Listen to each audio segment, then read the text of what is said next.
Add है, ठीक है। ये सब आप मुझे करेंगे तो मैं एक बढ़िया सा एक कोलाज बनवाऊंगा, एक फोटो बनवाऊंगा और आपको सबको व्हाट्सएप करूंगा, बहुत जो भी बढ़िया। मुझे भेजेगा। एक बढ़िया सा कोलाज बनवाऊंगा, एक बढ़िया बुकलेट बनवाऊंगा और उसको सब पे व्हाट्सएप कर दूंगा सबके लिए कि एक इंस्टीट्यूट द्वारा अपने जो है अटल बिहारी वाजपेयी द्वारा जो है इस चीज का जो है प्रयोग किया गया, जिससे मानव हित के लिए काम किया। ठीक है, चलिए ठीक, बहुत बढ़िया। ओके। जी okay sir, sir. Thank you sir. 3 दिन है सभी के लिए। ठीक, चलिए नेक्स्ट टॉपिक जो है अपना वो है एलर्जिक राइनाइटिस। अच्छा, जो इस क्लास में ऐड नहीं है तो कृपया कर आप उनको भी इन्फॉर्म कर दें, ठीक है। कर दूंगा सर, कर अभी दूंगा। तो 14 कल ग्रुप में डाल 25 दीजिएगा 30 वशिष्ठ लोग जी। हैं कम से कम, है ना। 35 30 लोग हैं, कम से कम 10 लोग 15 लोग तो इसमें आगे आएंगे। Yes sir. एलर्जिक राइनाइटिस के बारे में अपन देखते हैं। नया टॉपिक है अपना एलर्जिक राइनाइटिस। तो जो एलर्जिक राइनाइटिस जो है डिसऑर्डर है। अब अपन जो है अपर रेस्पिरेटरी ट्रैक्ट इन्फेक्शन की बात कर रहे हैं, अपर रेस्पिरेटरी ट्रैक्ट इन्फेक्शन, ठीक है। तो अपन जो है आज बात करेंगे एलर्जिक राइनाइटिस। जो इस तरीके के पेशेंट हमें आए दिन देखने को मिलते हैं हमारी ओपीडी में कि पेशेंट आया और बता रहा है कि सर मेरी नाक बहे जा रही, मुझे छींके आई जा रही, ठीक है। तो ऐसा क्या कारण हो सकता है उस एलर्जिक राइनाइटिस का। तो अगर अपन एलर्जिक राइनाइटिस की बात करें, राइनाइटिस ही मतलब होता है रनिंग नोज, ठीक है। राइनाइटिस अगर अपन बात करें तो राइनाइटिस ही जो होता है वो रनिंग नोज का ही कारण होता है, जिसमें आपकी नोजल या नोज की जो म्यूकोजा है, ये जब राइनाइटिस की बात करें, राइनाइटिस की बात करें तो राइनाइटिस मतलब जो आपकी नोज की म्यूकोजा है, जो आपके नाक की म्यूकोजा है, म्यूकोजा जो लेयर है उसमें क्या हो जाता है, इन्फ्लामेशन हो जाता है, ठीक है। म्यूकोजा है, म्यूकोजा मेम्ब्रेन है, उसमें क्या हो जाता है, इन्फ्लामेशन हो जाता है, ठीक है। तो इन्फ्लामेशन हो जाता है म्यूकोजा मेम्ब्रेन में। जो म्यूकोजा मेम्ब्रेन है आपकी नोज की, उसमें क्या हो जाता है, इन्फ्लामेशन हो जाता है। अब वो इन्फ्लामेशन क्या करेगा, उसका इन्फ्लामेशन के कारण क्या होता है भाई, इन्फ्लामेशन होगा तो फ्लूइड इन्फिल्ट्रेशन होगा, फ्लूइड होगा तो पेशेंट की क्या होगी, रनिंग नोज होगी, उसकी नाक बार बार बहेगी, ठीक है। एलर्जिक कंडीशन टाइप की आएगी। अब कारण क्या क्या हो सकते हैं, इसके कारण क्या है, कॉजेज क्या है, अगर अपन कॉजेज को समझे ना, इसके कॉजेज को समझे या फिर कारण को समझे, तो इस रेनाइटिस, अगर अपन रेनाइटिस की बात कर रहे हैं तो कारण क्या होगा, एक तो इन्फेक्शन हो जाएगा, कोई इन्फेक्शन है उसकी नोज पे आगे क्या कर रहा है, इरिटेट कर रहा है, इन्फेक्शन है नोज पे गया और उसको क्या कर रहा है, इन्फेक्शन पहुंचा रहा है और इरिटेट कर रहा है। और दूसरा होता है नॉन इन्फेक्शन, दूसरा कौन सा होता है, नॉन इन्फेक्शन। समझ में आ रहा है, दो प्रकार के होते हैं। क्लासिफिकेशन की अगर बात करें, एक होगा क्या आपका इन्फेक्टिव और एक नॉन इन्फेक्टिव। इन्फेक्टिव वाला जो होता है वो दो प्रकार के, एक एक्यूट टाइप का हो जाता है और एक क्रॉनिक टाइप का। कोई इन्फेक्शन है वो एक्यूट आया और उसको जो है पेशेंट को जो है रनिंग नोज, इरिटेशन, नाक में छींके आना, ये सब चालू हो गई। लेकिन एक एक्यूट वाला हो गया ये, और कुछ ऐसा कि भाई उसको लंबे समय से बना हुआ है, तो वो क्रॉनिक में कन्वर्ट हो जाता है, ठीक है। कारण क्या होगा अगर अपन देखें तो उसके एक्यूट वाले के कारण देखें अपन, एक्यूट रेनाइटिस की बात करें अपन, एक्यूट रेनाइटिस की बात करें तो क्या क्या कारण हो सकते हैं एक्यूट रेनाइटिस के। तो जिसमें एक्यूट में कॉमन कोल्ड हो गया पेशेंट को, ठीक है। कफ और कोराइजा जिसे अपन बोलते हैं, ठीक है। कफ कोराइजा जो हो रहा है, नाक बह रही है, छींके आ रही है, ठीक है, कोल्ड कफ हो रहा है, ये एक्यूट कंडीशन हो गई। एक एक्यूट कंडीशन होती है, एक और होती है डिफ्थीरिया। डिफ्थीरिया भी जो है क्या होती है, एक एक्यूट कंडीशन होती है, ठीक है। ये भी एक कंडीशन होती है, शुरू में एलर्जिक राइनाइटिस प्रोड्यूस करती है। और अपन क्रॉनिक राइनाइटिस की बात करें, मतलब दो तरीके का अपन ने बात करी। और क्रोनिक रेनाइटिस की बात करें तो आवाज आ रही है सभी को? Yes sir.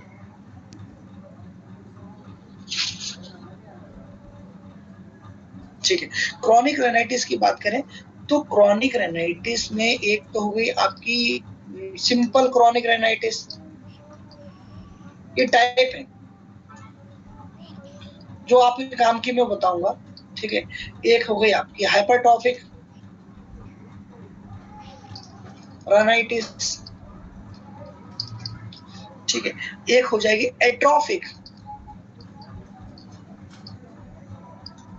रेनाइटिस, ठीक है। और ये कौन से हो गए आपके क्रोनिक टाइप के हो गए, ये कौन से इन्फेक्शन वाले, देखिए मैं अपन बात कर रहे थे ना, तो ये कौन से वाले हैं, ये इन्फेक्शन वाले हैं, ठीक है। अब अपन नॉन इन्फेक्शन की बात करेंगे, नॉन इन्फेक्शन की, तो नॉन इन्फेक्शन में अपन को जो है ज्यादा देखने को मिल रही है एलर्जिक रेनाइटिस।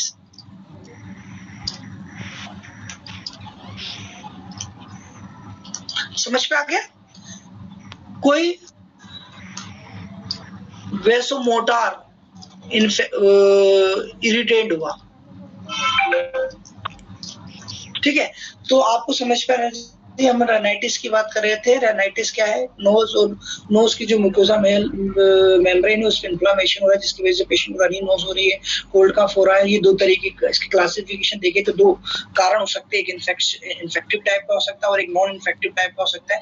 इन्फेक्टिव टाइप के दो चीजें हो सकती है, एक्यूट है क्रॉनिक। एक्यूट में जो है कॉमन कोल्ड डिप्थीरिया वाला इस टाइप का, क्रॉनिक में सिंपल क्रॉनिक रेनाइटिस, एट्रोपिक और आपका हेपेटोपिक, ठीक है। नॉन इन्फेक्शियस की बात करेंगे एलर्जिक रेनाइटिस, जो हमें ज्यादा देखने को मिलती है। इतनी बात सबको समझ पा रहे? यस सर, ठीक है। तो मुझे कॉमन कोल्ड है ना, कॉमन कोल्ड वगैरह बताने की जरूरत है नहीं क्योंकि आप सबको पता है कॉमन कोल्ड, ये सबको आपको पता है। जो इम्पोर्टेंट है वो है एलर्जिक रेनाइटिस, जो ज्यादातर देखने को मिलता है किसी एलर्जन से पेशेंट में इफेक्ट। सर ऊपर का स्क्रीनशॉट ले ले सर।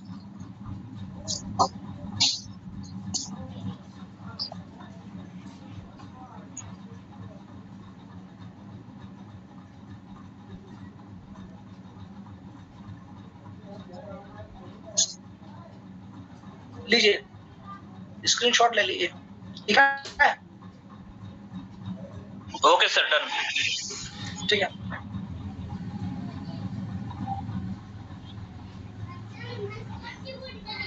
ठीक है। तो अब अपन बात करेंगे इसकी एलर्जिक रेनाइटिस की, जो इम्पोर्टेंट है अपने लिए।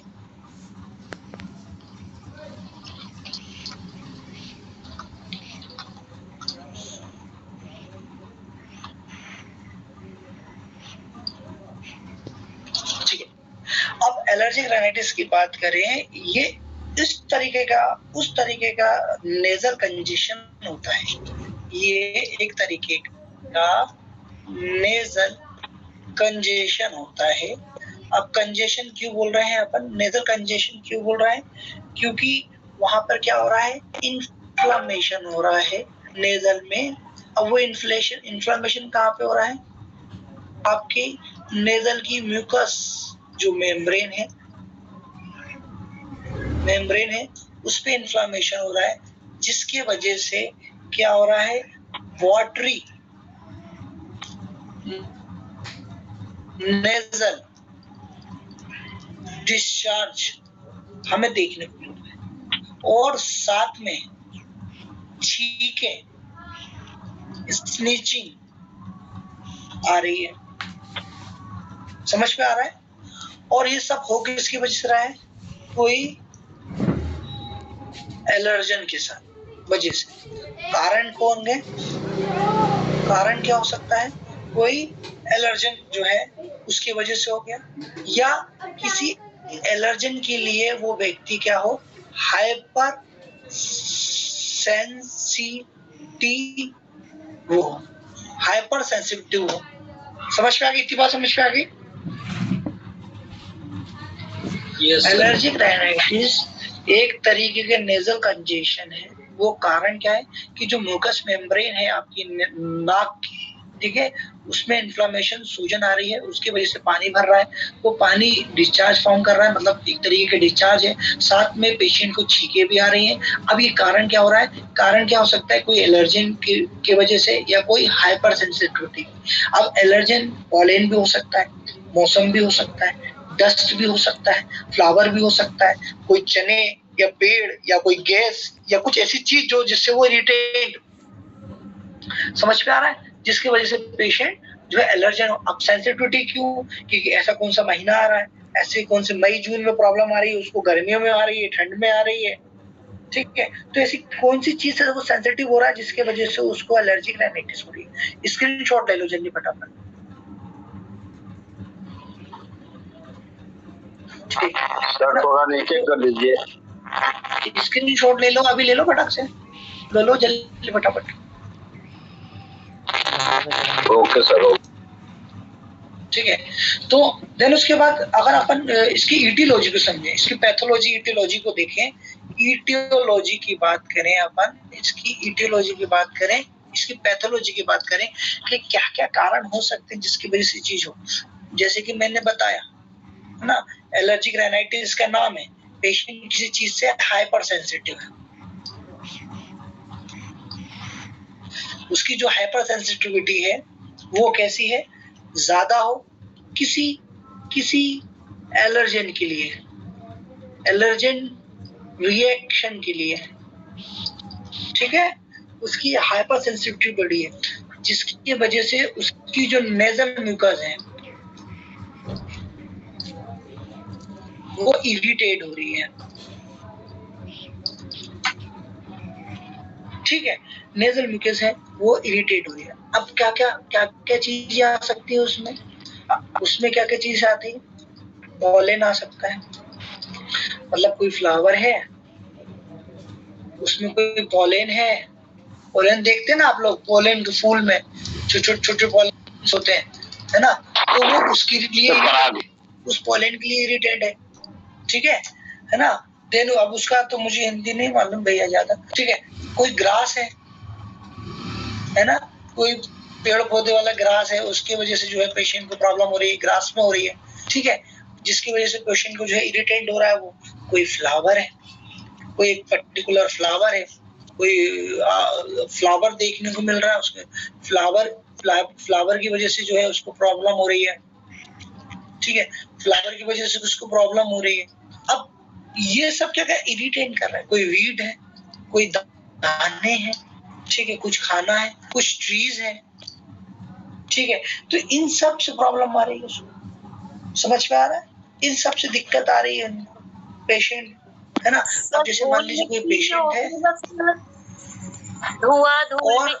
और जैसे मान लीजिए, बिल्कुल बिल्कुल वो नेक्स्ट उसी में आ रहा हूँ, कोई डस्ट हो गया,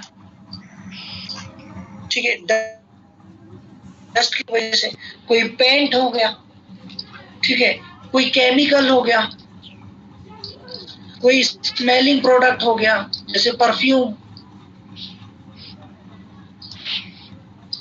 ठीक है, जिसकी वजह से पेशेंट को आ रही है। ये सब आप देखने को मिलता है, ठीक है। अब जैसे मान लीजिए कोई पेशेंट है, उसको जो है मई में से लेके जुलाई तक प्रॉब्लम आती है, कोई पेशेंट है उसको सितंबर से लेके अक्टूबर तक प्रॉब्लम आती है, कोई पेशेंट है जिसे नवंबर से लेके दिसंबर तक प्रॉब्लम आती है, कोई पेशेंट है जिसे जनवरी से लेके अप्रैल तक प्रॉब्लम आ रही है, ठीक है। तो ये सब क्या है? सेंसिटिव है किसी पेशेंट जो है उस पर्टिकुलर रीजन के लिए, उस पर्टिकुलर चीज के लिए, जिसमें क्या होगा, उसकी इम्यून रिएक्शंस, जो उसकी जो एलर्जिक रिएक्शंस है वो बढ़ेंगी और पेशेंट को प्रॉब्लम होगी, है ना, पेशेंट जो है इरिटेट होगा इसके लिए। समझ में आ गई इतनी कहानी? ये कारण हो गया एलर्जिक राइनाइटिस। इतनी बात समझ में आ गई तो फिर मैं आगे बढ़ूं। जी सर। जी sir. Yes sir. Clinical features की बात करेंगे अपन, कैसे समझेंगे क्लिनिकल फीचर? क्लिनिकल फीचर में क्या हो सकता है? इस तरीके के पेशेंट को फ्रीक्वेंट अटैक आएंगे, पेशेंट को बार बार फ्रीक्वेंट अटैक आएंगे, किसके? स्नीचिंग के, उसको बार बार छींके आएंगी, फ्रीक्वेंटली जो है उसको सडन टाइप के स्नीचिंग आएगी, फ्रिक्वेंटली अटैक आएंगे उसको स्नीचिंग के, बार बार जो है उसको प्रॉब्लम होगी पेशेंट, है ना, बार बार छींकेगा। अब क्या होगा, पेशेंट को आएगा नेजल वाटरी डिस्चार्ज। पेशेंट को अब आएगा क्या, nasal watery discharge, nasal type का जो है उसको वाटरी डिस्चार्ज आएगा। कभी कभी वो डिस्चार्ज क्या करेगा, बर्निंग प्रोड्यूस करेगा। कभी कभी वो जो डिस्चार्ज रहेगा वो कैसा करेगा, वो बर्निंग करेगा। कभी कभी वही डिस्चार्ज ब्रीदिंग प्रॉब्लम करेगा, सांस लेने में जो है पेशेंट को दिक्कत होगी, जिसे अपन क्या बोल रहे हैं, डिस्निया हो जाएगा पेशेंट। कभी कभी पेशेंट को नॉस्ट्रिल जो है वो ब्लॉक कर देगा, ऑब्स्ट्रक्ट कर देगा, मतलब एक तरफ का जो नॉस्ट्रिल रहेगा वो उसको क्या कर देगा, ऑब्स्ट्रक्ट कर देगा। ये डिस्चार्ज, ठीक है, ये सिम्टम पेशेंट लेकर आएगा आपके पास, ये सिम्टम आपको देगा, तो आपको ये समझ जाइए पेशेंट को जो है एलर्जिक राइनाइटिस हो रही है। तो एलर्जी राइनाइटिस में इस तरीके के सिम्टम आपको लेकर आया कि पेशेंट को जो बहुत छींके आ रही, साथ में नाक भी बह रही है, बर्निंग डिस्चार्ज हो रहा है, ब्रीदिंग प्रॉब्लम हो रही है, डिस्निया हो रहा है, नॉस्ट्रिल ऑब्स्ट्रक्शन हो रहा है, ठीक है। तो ये सारे जो सिम्टम होंगे, ये जो सारे सिम्टम लेकर आपके पास पेशेंट आया, तो आपको ये समझना है कि पेशेंट किस तरीके का पेशेंट है, एलर्जिक राइनाइटिस का पेशेंट है, ठीक है। अब इस पेशेंट में क्या करना है आपको, ट्रीटमेंट बेस्ड, अगर इसमें इन्वेस्टिगेशन की जरूरत नहीं है आप, ठीक है। अगर एक्यूट कंडीशन में पेशेंट है, तो एक्यूट कंडीशन में इस तरीके का कंडीशन में पेशेंट है जिसे 3 से 4 आवर्स यही प्रॉब्लम हो रही है और फर्स्ट टाइम हो रही है, या फिर उसको महीने में 2 बार हो रही है, तो ये अपन जो है एक्यूट कंडीशन रखेंगे।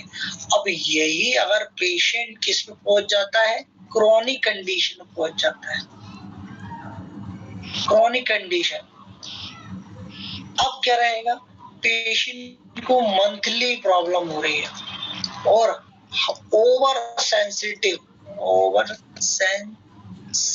है किसी चीज के लिए, तो ये क्रॉनिक कंडीशन होती है। समझ में आ रहा है सभी, बाबा जा रही है ना? yes, तो ये क्रॉनिक कंडीशन होती है ना। अब इसमें आप इन्वेस्टिगेशन क्या करा सकते हैं, इसमें क्रॉनिक कंडीशन, एक्यूट में जरूरत नहीं है आपको, क्रॉनिक में जरूरत है, तो क्रॉनिक में आप इन्वेस्टिगेशन करा सकते हैं। आप कौन सा टेस्ट करा सकते हैं, आपको किसी को पता है, कोई बता सकता है? सर सीबीसी कराएंगे पहले। सेंसिटिविटी टेस्ट,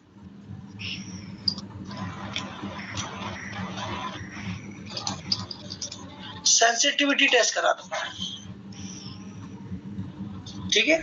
आईजीई जो सेंसिटिविटी टेस्ट है आपके, है ना, वो आप करा दो। उसमें आपको जो है क्लियर कट समझ में आ जाएगा कि पेशेंट को किस तरीके का जो है, पेशेंट को क्या हो रहा है, एलर्जी हो रही है, किस वजह की एलर्जी हो रही है, किस तरीके की एलर्जी हो रही है, किस कारण जो है पेशेंट को क्या हो रहा है, एलर्जी। समझ में आ रहा है? तो आप सेंसिटिविटी टेस्ट करा सकते हैं। सेंसिटिविटी टेस्ट से जो है आपको क्लियर कट समझ में आ जाएगा किसी दिक्कत है क्या, कोई प्रॉब्लम है क्या, ठीक है, कोई दिक्कत है, कोई प्रॉब्लम है, किसकी वजह से प्रॉब्लम हो रही है, क्या है क्या नहीं, वो सब चीजें आपको समझ में आ रहा है। जो मेन जो इसमें देखा जाता है वो कौन सी एलर्जी देखी जाती है, कौन सी इम्यूनोग्लोबिन देखी जाती है, आईजीई देखी जाती है। आईजीई जो है वो ही डिफाइन करता है किसी एलर्जिक चीजों को लेकर। समझ में आ रहा है? ऐसे तो बहुत सारे होते हैं, आईजी ग्लोबिन, आईजीए, आईजीडी, है ना, आईजीएम, ठीक है। तो जो आईजीई है ये जो है किस तरीके के दिखाता है, ये एलर्जिक रिएक्शंस को बॉडी में समझाता है, जो कि इन्वेस्टिगेशन करता है किसकी, सेंसिटिविटी टेस्ट। समझ में आ गया? सर फूड से भी एलर्जी होती है क्या, जैसे फिश खाने से? बिल्कुल बिल्कुल बिल्कुल बिल्कुल बिल्कुल बिल्कुल फूड से भी एलर्जी होगी, है ना, फूड से एलर्जी होगी, लेकिन फिर उसको डिसीज डिपेंड होता है किस तरीके की।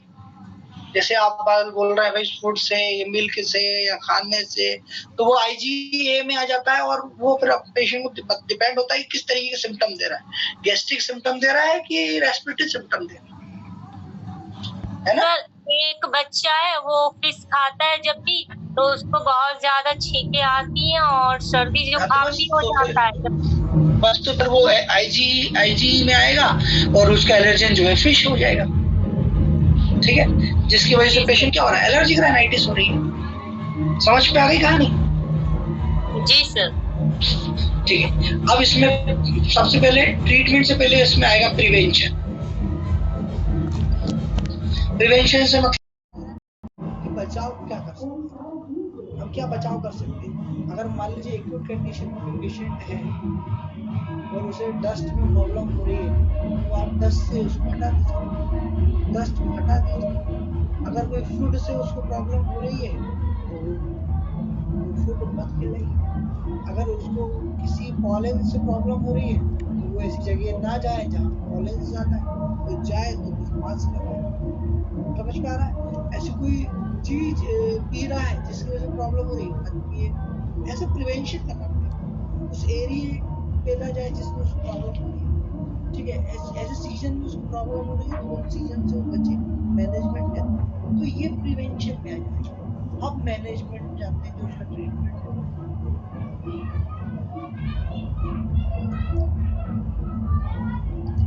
मैनेजमेंट, तो इसका मैनेजमेंट क्या रहेगा, मैनेजमेंट इसका रहेगा सिम्प्टोमेटिक, ठीक है।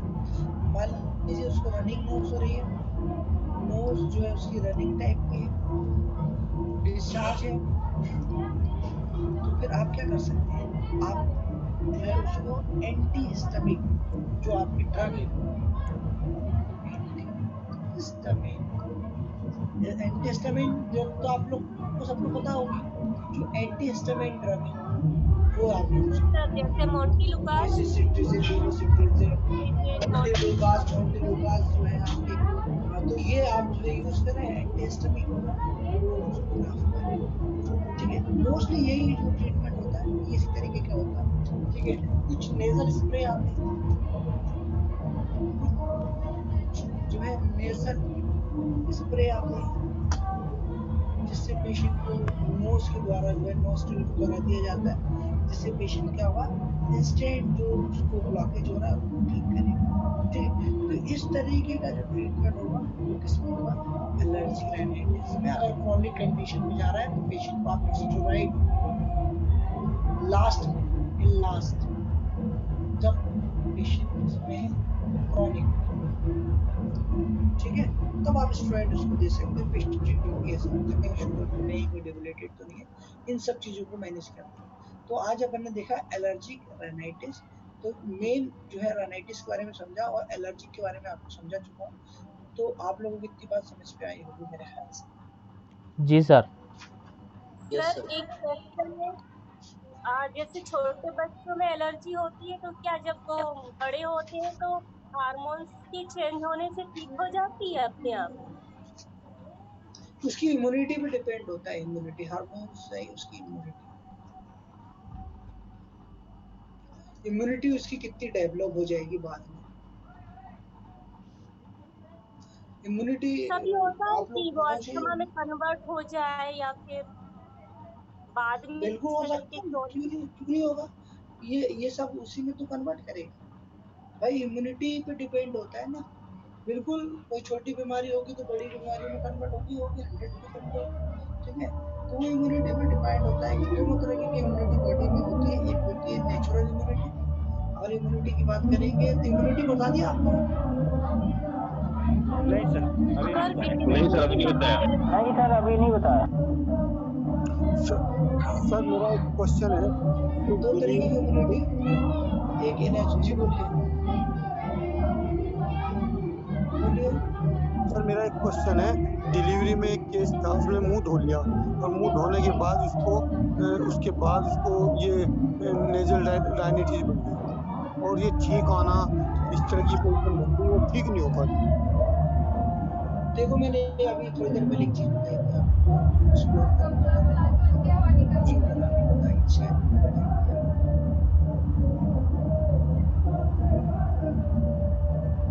ये देखिए, ये मैंने बताया, देखिए कारण दो तरीके के, एक एलर्जी और एक वासोमोटर। जो आपके वासोमोटर्स है उसको क्या कर दिया, उसने कॉन्ट्रैक्ट कर दिया, तो उससे उसको एलर्जी उत्पन्न हो गई। जैसे उसने मुंह में पानी मारा, मसल जो वेसल्स है वो कॉन्ट्रैक्ट हो गई। कॉन्ट्रैक्ट होने के बाद जो है उसको जो है नोज की वो उसको स्टार्ट हो गई। जब एक बार स्टार्ट हो गई तो उसको बार बार होगी। समझ में आ गया?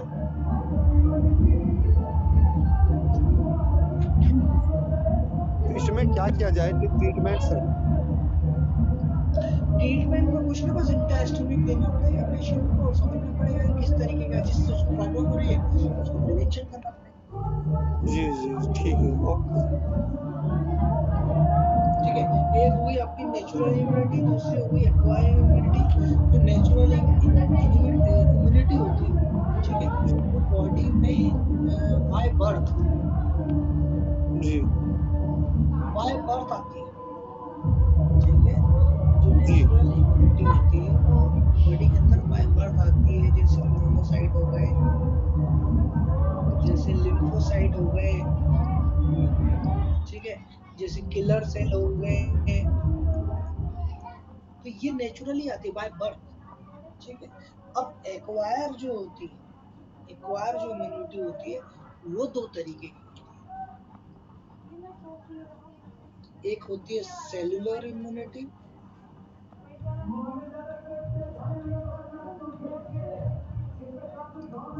और एक होती है ह्यूमरल।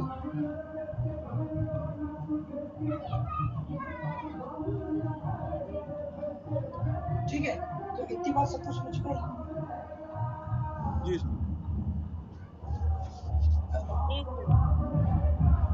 इतनी बात समझ में आ गई? अब जो आपका क्वेश्चन था आपने पूछा भाई बच्चों में, अब वो एक्वायर इम्यूनिटी है बॉडी के अंदर जो सेलुलर लेवल की है, वो डिपेंड होती है वो अब किस तरीके के वर्क है। ठीक है, एक तो नेचुरल इम्यूनिटी जो बॉडी के अंदर पहले से आती है, दूसरी एक्वायर इम्यूनिटी जो सेलुलर इम्यूनिटी और ह्यूमरल इम्यूनिटी होती है। इतनी बात समझ में आ गई हो तो फिर मैं आगे समझाऊंगा। सर किलर सेल में जो किलर सेल में CD4 CD3 आता है। हाँ वही बिल्कुल सही समझे आप। किलर मैंने इसलिए आगे नहीं बताया क्योंकि आप लोग भटक जाएंगे, इसलिए मैं CD4 cell, CD8 cell, interleukin cell, जी है ना, टिश्यू नेक्रोसिस फैक्टर, बहुत सारे ऐसे सेल्स आते हैं जो किलर सेल में आते हैं। समझ में आ गया? जी वो आगे इसलिए नहीं बताया था मैंने क्योंकि आप परेशान हो जाएंगे। Thank you sir. और सर ये एक्टिव और पैसिव इम्यूनिटी कहाँ पे आती है? बता रहे, ठीक है, एक्टिव और पैसिव इम्यूनिटी के बारे में बता रहा हूँ। ठीक है, इतनी बात सबको समझ पाई तो आप जो है स्क्रीनशॉट भी ले सकते हैं। स्क्रीनशॉट लें, जिसको लेना हो तो उसको समझ जाएगा, जिस नहीं समझ पाएगा तो देख लेगा।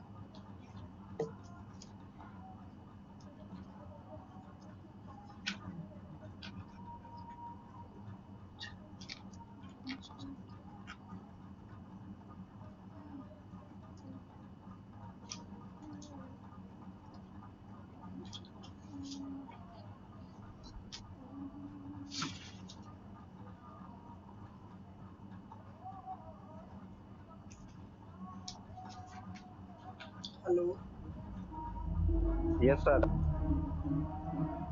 आवाज आ रही है? जी सर, आ रही है। जी सर। ठीक है, तो इसको अपन स्क्रॉल कर देते हैं।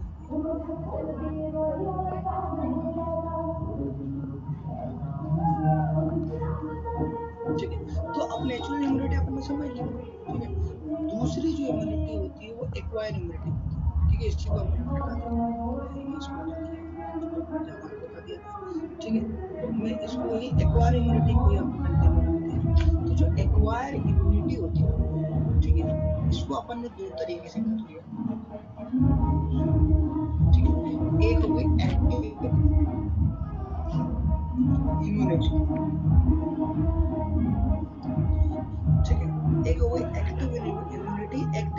से मतलब ये है कि कोई पर्सन है उसकी इंडिविजुअल एक इम्यूनिटी पर्टिकुलर रेजिस्टेंस के लिए उसकी खुद की एक इंडिविजुअल एंटीबॉडीज है किसी एंटीजन को मारने के लिए, उस माइक्रोन्स को मारने के लिए। तो मान लीजिए कोई सेल आ रहा है उसको मारना है, चिकन पॉक्स है, रूबेला है, चाहे वो डिप्थीरिया है, तो उसकी बॉडी में पहले से ही क्या है वो एंटीबॉडी जो है इनबिल्ड है, उसको बोल रहे हैं यहाँ पर एक्टिव इम्यूनिटी।